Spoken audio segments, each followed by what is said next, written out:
نکړه به جنازه او به دعا فیصا مخلص حرمت صاحب تخواستا چې تو سره خپل مختصر کلام پیش کړو مخلص حرمت صاحب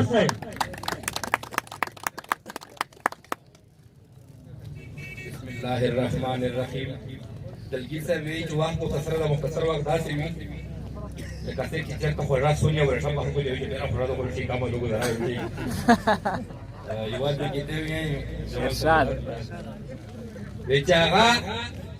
چې بدخدو په ټول هم نو پورا هغه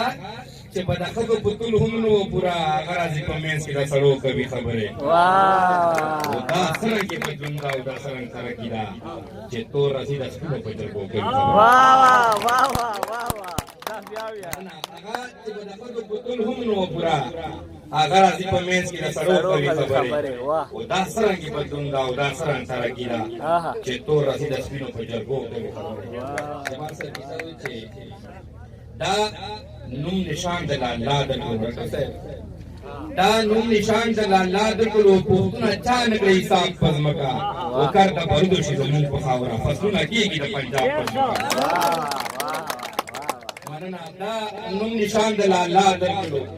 پوښتنه چا نه کوي حساب پزمکا وکړ د پردو شي زمون په خاوره فصلونه کیږي د پنجاب پزمکا دلته مچ سعودي نه سو ساتي دلته مچ سعودي نه سو نه ساتي دلته انسان له بل انسان سوځي او پزمکا اور موږ په خپل بل کړو تندې مزکه له اسمانه سوځي واه نو به نه وایي چې شاده د خپل وجود په خپل میروانه جنازه کړه اجازه د خپل وجود په خپل میروانه جنازه کړه او د دې د ژوند دوله می آسانه جنازه کړه واه مننه او زما په لاس نور څوک خو یو مور وتی جوړی زما په لاس نور څوک خو یو مور وتی جوړی راټول څو یارانو می ودانه جنازه کړه واه واه زما په لاس نور څوک خو یو مور وتی جوړی راټول څو یارانو می ودانه جنازه کړه جمال صاحب شعر دا ارشاد ما حق ویل د خلکو ز کافر مګړل اریان صاحب ارشاد ما حق ویل د خلکو ز کافر مګړل زما د دې پورې د شان جنازه واه واه واه واه دا بیا بیا د خلکو ز کافر مګړل زما د دې پورې د شان جنازه کړه ولې نوې وړ کې په شوي پېښ پر کومو ورمنې نشي سره ارشاد دغه سجدات ارشاد